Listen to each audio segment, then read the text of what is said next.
Okay, today I'm going to go through some momentum examples for you. I'm going to re-look at the equation m1 u1 plus m2 u2 is equal to m1 v1 plus m2 v2. So every time we're looking at an example, we're going to come back to this formula that you need to know for your AES level physics. Everything on the left hand side here is before either a collision or explosion. Everything on the right hand side is after the collision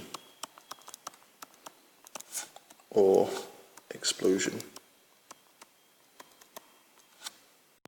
So let's start off by looking at a very simple cannon example. So with the cannonball example, we've got a cannon and a cannonball sitting at rest, and then the cannonball is shot off, and then there's a recoil that occurs with the cannon. So let's put some values. Maybe our cannon could be 300 kilograms. The cannonball itself, let's make it 1 kilogram. Now initially our system is going to be at rest, and then let's say the cannonball gets fired with a velocity of 25 meters per second. If we go back to our formula that we had at the very beginning, m1 u1 plus m2 u2, well, the cannonball and the cannon are both at rest, so u1 equals 0 and u2 also equals 0. So the total momentum to begin with, well, m1 times u1, so 300 times by 0 plus 1 times by 0 is just 0 kilogram meters per second. So to begin with, we've got no momentum. Now everything we have before, we should have afterwards. So let's work out the momentum of our cannonball. Well, let's apply the whole equation, m1 v1 plus m2 v2 equals 0.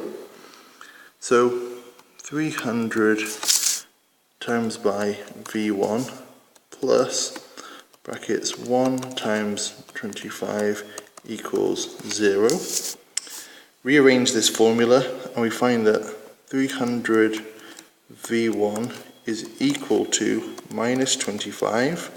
So v1 is equal to minus 25 divided by 300, which is equal to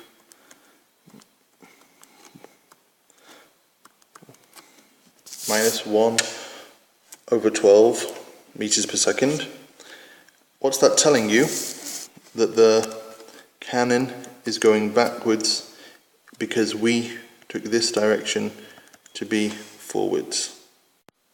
So in our next example, we've got a train that's going to reverse into this goods wagon here on the right, and they're going to link up and move off together.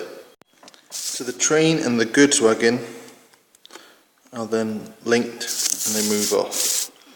So let's give these some values. So I think we'll have the train mass at 20,000 kilograms and the goods wagon can be 50,000. Now afterwards, after they've collided, they've linked up, they'll both be going with the same velocity. So even though this is going to be V1 and V2, they're actually going to equal the same, and we're just going to call them V. Their combined mass is going to be 20,000 plus 50,000, which is going to be 70,000 kilograms. Now the goods wagon is initially at rest, and let's assume the train is moving backwards at 10 meters per second. So if we apply our equation m1 u1 plus m2 u2, we can find out the initial momentum of the whole system. So m is 20,000, so m1 is 20,000 times by 10, and because the goods wagon is at rest, the actual momentum of the goods wagon is 0, so the total momentum of the system is 200,000 kilogram meters per second. Now, the final momentum should also equal 200,000 kilogram meters per second. So 70,000 times by V is going to equal our total momentum. So all we need to do to find out the final value is do 200,000 divided by 70,000. That's going to tell us our final answer, which equals 2.85 meters per second.